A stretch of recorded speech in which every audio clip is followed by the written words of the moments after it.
It was a hot summer afternoon. The sun was blazing, and I found myself walking on the roof of the house, hoping to catch a breath of fresh air. The heat inside the house had become unbearable, and I thought stepping out onto the roof might give me a few moments of peace. Little did I know what was about to happen would change everything. I had married my husband a few years ago, and with him came his son from his first marriage.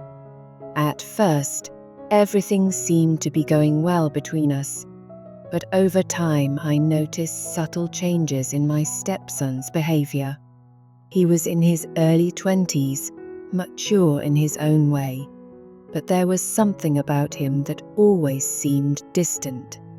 Sometimes he was warm and kind, while at other times he seemed to avoid eye contact, almost as if there was something unspoken between us. I thought it was just the usual awkwardness that comes with being a stepmother, but things took a strange turn that day on the roof. I was lost in my thoughts, staring at the horizon, when I suddenly felt a presence behind me. It was my stepson. I turned around, startled, but tried to smile and keep things casual. "Oh, hey, I didn't hear you come up here," I said, hoping to ease the sudden tension that had appeared between us. He didn't say much, just stood there staring at me with an intensity I hadn't seen before. It made me feel uneasy, but at the same time, there was something oddly magnetic about his gaze. My heart raced, though I wasn't sure if it was because of fear or something else stirring inside me. The silence between us stretched on for what felt like an eternity. I tried to break it with some light conversation. "It's really hot today, isn't it? The roof is the only place where you can feel a bit of a breeze," I said, laughing nervously. But he didn't respond. Instead, he took a step closer, his eyes never leaving mine. Suddenly, I felt the air shift between us. There was something electric about the moment. My breath caught in my throat as he moved even closer, his hand brushing lightly against mine. It was such a subtle touch, but it sent a jolt through my entire body. I couldn't explain why, but I didn't pull away. There was something intoxicating about the way he was looking at me, something that made me freeze in place. I told myself to snap out of it. After all, this was my stepson. This was wrong, but my body wasn't listening to my mind. The heat from the sun, combined with the intensity of the situation, made everything feel surreal. My heart was pounding in my chest, and I could feel a flush rising to my cheeks. Before I knew what was happening, he reached out and gently took my hand. His touch was soft yet firm, and I felt my resolve weakening. My mind was screaming at me to stop this, to step back, and put an end to whatever was happening. But my body seemed to have a mind of its own. I stood there frozen as he moved even closer, his face now inches from mine. Time seemed to stand still. I could feel the heat radiating from his body, mixing with the warmth of the sun. My heart was beating so loudly I was sure he could hear it. For a moment, everything else faded away. There was no world beyond the two of us standing on that roof, caught in a moment that felt both dangerous and thrilling. Then, without warning, he leaned in and kissed me. It wasn't the soft, tentative kiss you might expect in such a situation. No, it was bold, passionate, and filled with an urgency that took my breath away. I was caught completely off guard, but instead of pulling away, I found myself kissing him back. It was like something inside me had snapped, and all the boundaries I had carefully built over the years crumbled in an instant. His hands moved to my waist, pulling me closer, and I could feel the heat of his body against mine. It was overwhelming. My mind was spinning, telling me that this was wrong, that I needed to stop. But my body was betraying me. I had never felt anything like this before, this rush of desire, this uncontrollable need. I tried to speak, to say something, anything, but no words came out. All I could do was give in to the moment, to the heat of the sun and the intensity of his kiss. It felt like we were the only two people in the world, and nothing else mattered. But then, as quickly as it had started, the moment was over. He pulled back, his breathing heavy, his eyes searching mine for some kind of reaction. I stood there, stunned, trying to process what had just happened. I couldn't believe it. My stepson had just kissed me, and worse, I had kissed him back. The guilt hit me like a wave. What had I done? This was wrong on so many levels. I was married to his father, and this was his son. I couldn't let this happen. I had to stop it before things went any further. I think we should go inside, I stammered, trying to break the tension. But he didn't move. He just stood there, watching me, his expression unreadable. I could see the conflict in his eyes, the same conflict I was feeling inside. Finally, he nodded and stepped back, giving me space to breathe. I hurried down the stairs and into the house, my heart still racing, my mind spinning. What had just happened on that roof? How had things escalated so quickly? And what was I supposed to do now? For the rest of the day, I avoided him, unsure of how to face him after what had happened. But the kiss lingered in my mind, playing over and over again, haunting me.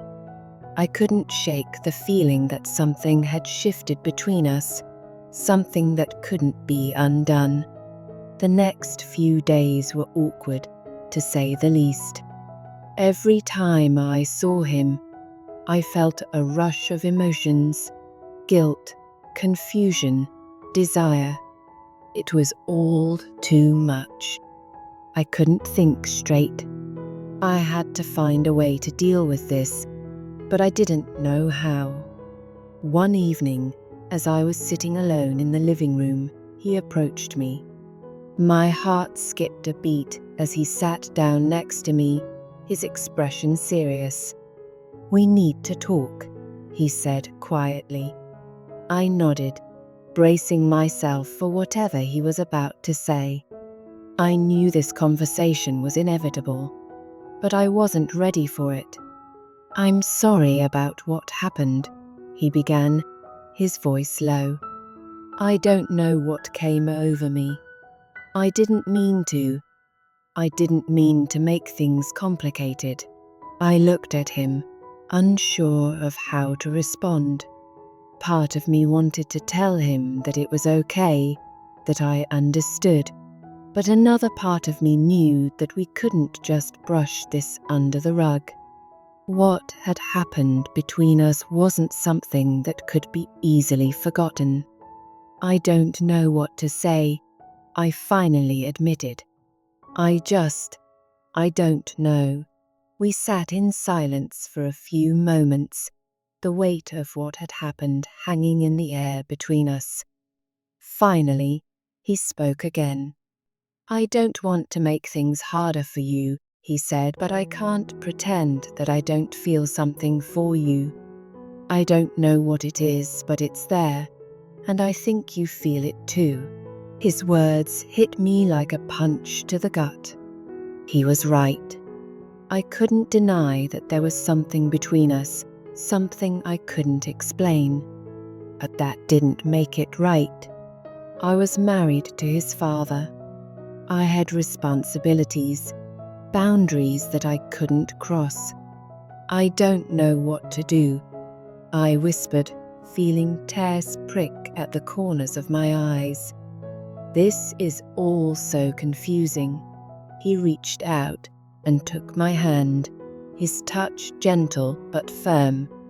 "I don't know what to do either," he admitted, "but I don't want to make things harder for you. I just needed you to know how I feel." I looked at him, my heart aching with the weight of it all. This was a mess, a tangled web of emotions that I didn't know how to unravel. But I knew one thing for sure. I couldn't let this continue, no matter how I felt. I had to put an end to it before things got any more complicated. "I think we need to take a step back," I said, pulling my hand away from his. "I can't do this. It's not fair to anyone, not to you, not to your father, and not to me." He nodded, though I could see the disappointment in his eyes. "I understand," he said softly. I don't know. I guess I needed to hear it from you." We sat in silence for a few moments longer before he finally stood up. "I'll give you some space," he said quietly. "I'm sorry if I made things difficult." And with that, he walked out of the room, leaving me alone with my thoughts. I sat there for a long time, trying to make sense of everything: the kiss, the emotions, the confusion. It was all too much. I didn't know how to move forward, but I knew one thing for sure: this couldn't happen again. The days that followed were tense, but slowly we found a way to navigate the situation. We didn't talk about what had happened on the roof, and we kept our distance, though the memory of that kiss lingered in the back of my mind. In the end, I knew I had to make a choice that would protect my family and myself. The pull I felt towards my stepson was undeniable, but I couldn't allow myself to give in to it.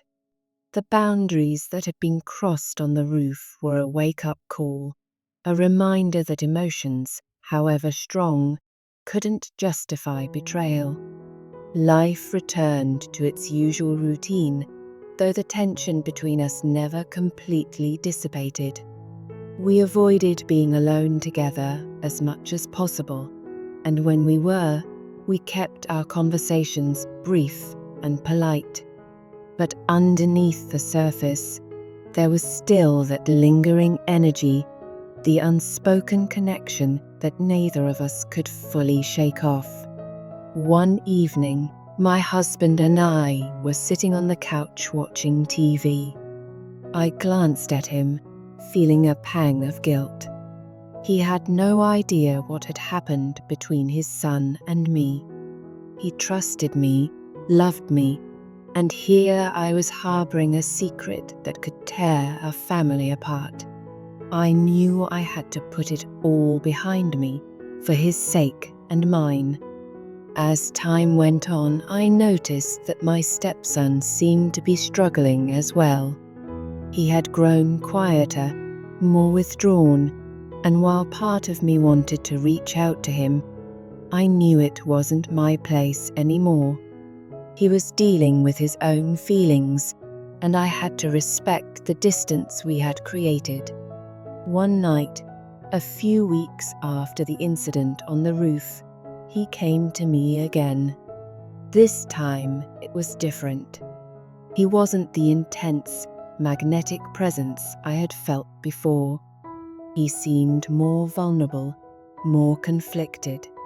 He stood in the doorway of the kitchen as I was making tea, and for a moment I thought he was going to leave without saying anything. But then he spoke. "I've been thinking a lot about what happened," he said quietly, "and I realize now that I was wrong. I shouldn't have put you in that position. I didn't think about the consequences, about how it would affect you, my dad, or anyone else. I'm sorry." His words were sincere, and I could see the regret in his eyes. It was the first time we had openly acknowledged what had happened since that day on the roof, and hearing him take responsibility for his actions lifted a weight off my shoulders. "I'm sorry too," I replied, my voice soft. "I shouldn't have let things go as far as they did. We both made mistakes, but it's important that we move on from this." He nodded, his gaze dropping to the floor. "I just wanted you to know that I'll respect your boundaries.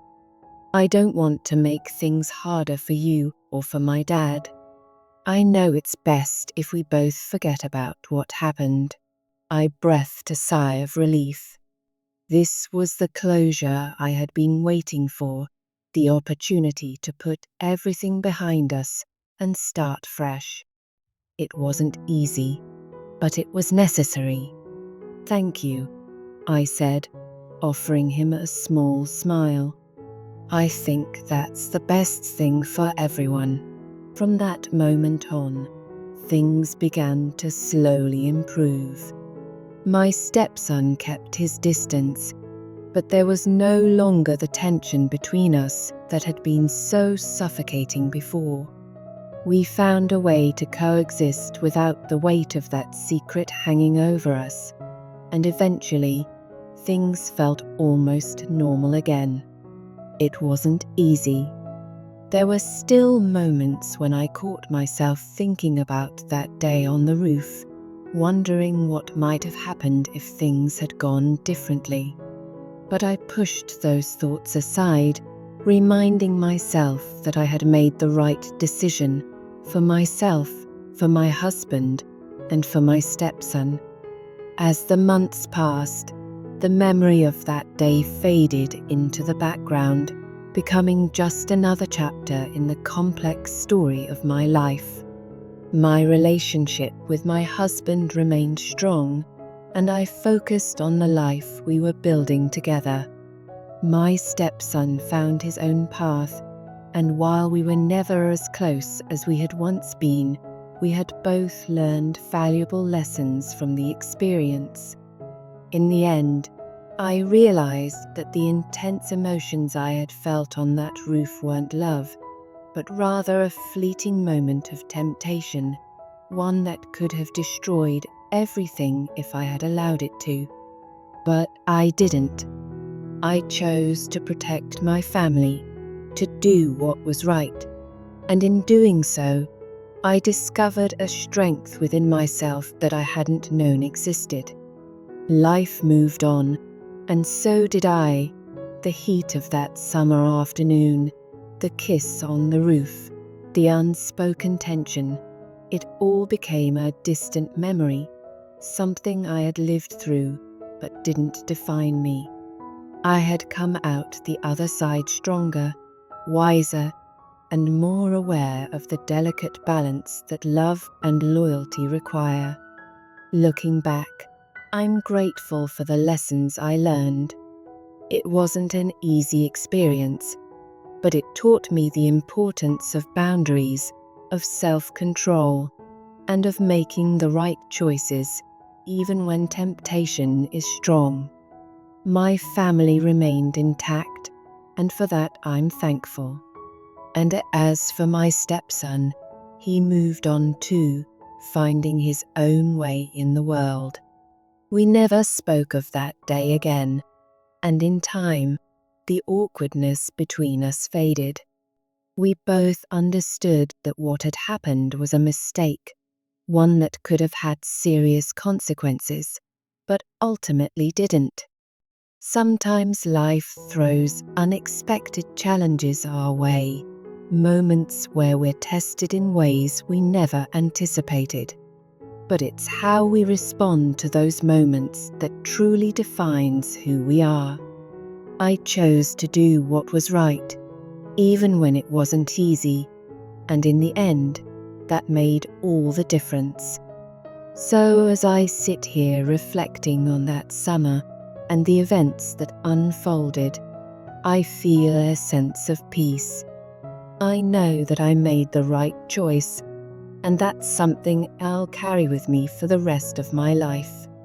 If you've made it this far into my story, thank you for reading.